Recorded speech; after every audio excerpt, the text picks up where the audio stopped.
हाँफते हुए बोला। गाय का पीछा करने के दौरान मैंने देखा वह गाय गोरख टीले पर जाकर एक स्थान पर रुक गई और फिर अचानक धरती फटी और धरती से कोई बाहर निकल कर आया। गाय के थन से अपने आप दूध की धारा निकलने लगी और जमीन से निकला वो शख्स दूध पी रहा था। लक्की को रामा की बात पर विश्वास न हुआ और अगले दिन रामा लक्की सहित कुछ अन्य गांव के बड़े बुजुर्गों को अपने साथ ले आया और सभी पेड़ की ओट में छिपकर यह अद्भुत दृश्य देखने लगे।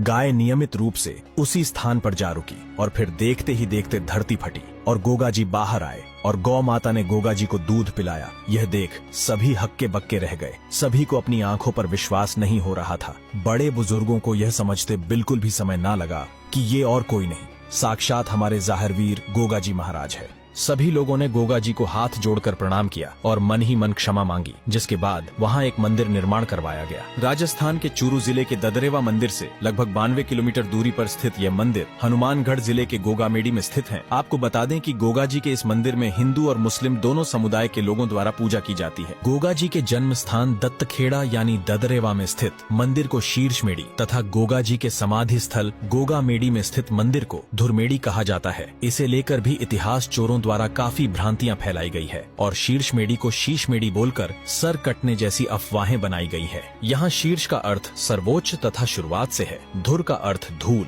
मिट्टी अथवा किसी स्थान के अंतिम छोर से है और गोगा जी के मंदिर को मेड़ी बोला जाता है। अतः गोगा जी के जन्म स्थान को शीर्षमेड़ी तथा समाधि स्थल को धुरमेड़ी कहा गया है। आखिर क्यों करते हैं मुस्लिम गोगा जी चौहान की पूजा? जी हाँ, केवल हिंदू मुस्लिम ही नहीं अपितु सिख व ईसाइयों के लिए भी गोगामेडी समान रूप से श्रद्धा का केंद्र है। गोगामेडी में जाहिरवीर गोगा जी महाराज की पूजा करने वाले पुजारी चायल मुसलमान गोगा जी के ही वंशज है, जो कि चौहानों की चायल शाखा से है। ये कायम खानी मुस्लिम कहलाते हैं। लेकिन आखिर ये हुआ कैसे?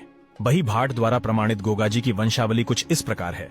गोगा जी, राव बैरसी, राव उदयराज जी, राव हर्राज जी, राव विजयराज जी, राव पिथो जी, राव लालो जी, राव गोपाल दास, राव जैतसी, राव रूपाल जी, राव तहतपाल जी, राव मोटेराय जी। राव मोटेराय जी के 5 पुत्र थे, कायम सिंह, जबरदे, भोजराज, जिंदे और जगमाल। केवल जगमाल चौहान को छोड़कर राव मोटेराय जी के 4 पुत्रों को फिरोज शाह तुगलक ने इस्लाम में परिवर्तित कर दिया था। करमचंद यानी कायम सिंह के वंशज ही कायम खानी मुस्लिम कहलाते हैं। लेकिन कायम खानी मुस्लिम के अलावा बाकी मुस्लिम भी गोगा जी की पूजा करते हैं। लेकिन क्यों? इसका पहला कारण गोगा जी को एक ही समय पर अलग अलग जगह युद्ध करता देख महमूद गजनवी ने उन्हें जाहिर पीर की उपाधि दी। गोगा जी के धरती माता की गोद में समाहित होने के पश्चात जब वहां एक छोटा मंदिर बना दिया गया, उसके कुछ समय बाद फिरोज शाह तुगलक हिसार होते हुए सिंध प्रदेश को विजयी करने निकला। रात्रि के समय विश्राम के लिए तुगलक सेना सहित गोगामेडी में ठहरा। बादशाह तुगलक और उसकी सेना ने देखा